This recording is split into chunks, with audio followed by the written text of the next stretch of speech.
9 तारखेला दुपारी इथे ऊन येत होतं म्हणून मी पडदा लावायसाठी बाहेर आलो. तर इथे एक पर्स माझ्या दुकानाच्या समोरच पर्स पडली होती. तर ती उचलून मी आतमध्ये ठेवली की येऊन कोणतरी विचारेल आणि घेऊन जाईल. तरी असा प्रसंग येत असतो की कोण मोबाईल विसरतं, कोण पिशवी विसरतं. मागे एक एक्सरे रिपोर्ट विसरलेला दुसऱ्या दिवशी येऊन घेऊन ये. आणि मी माझं काम करत राहिलो. तर तेवढ्यात मी बघितलं पर्समध्ये चिल्लरसारखा आवाज येतो म्हणून मी उघडून बघितलं. तर त्याच्या सोन्याचे कानातले होते, बांगडी होती आणि पैशाची गड्डी होती आणि 100-200 ते सुद्धा होते आणि चिल्लर सुद्धा होती. तर मी ती घेऊन सेफली ठेवून टाकली माझ्याकडे. मला येईल कोणतरी. तर त्या दिवसभरात तर कोणी आलं नाही. मग दुसऱ्या दिवशी सकाळी मग मी दुकानाचं सामान घेऊन आलो. तर सकाळी 10:30ला त्या महिला आल्या.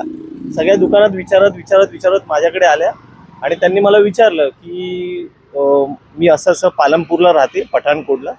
तर माझी पर्स हरवली आहे आणि त्या पर्समध्ये सोनं आणि पैसे आहेत.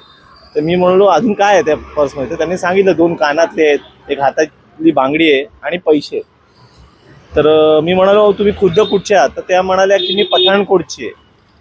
तर पठाणकोटची तिकीट त्याच्यात तिकडच्या नगर निगमच्या बसची तिकीट होती 3 मार्चची. तर ती तिकीट मग मी हल्ली आणि त्या महिलेनी मला विठ्ठलवाडी पोलीस स्टेशनमध्ये त्यांनी तक्रार केली ते पण दाखवले. तेव्हा मला ते निश्चित झालं की ही तीच महिला आहे की जिची पर्स हरवलेली आहे.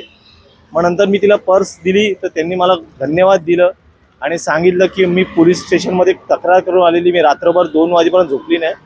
तर त्यांचा मी व्हिडिओ बनवून ठेवला की बाबा मी तुम्हाला पर्स दिली आहे आणि त्याचा फोटोसुद्धा काढला आणि त्यांना असं सांगितलं की तुम्ही पोलीस स्टेशनमध्ये जाऊन तक्रार मागे घ्या आणि सांगा की मला पर्स मिळालेली आहे.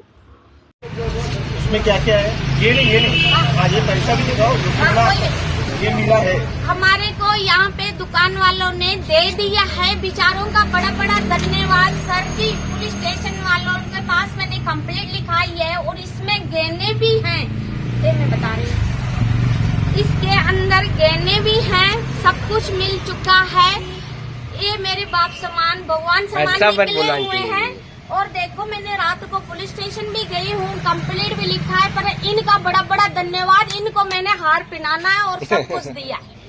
Thank you. ठीक है. आपका नाम क्या है?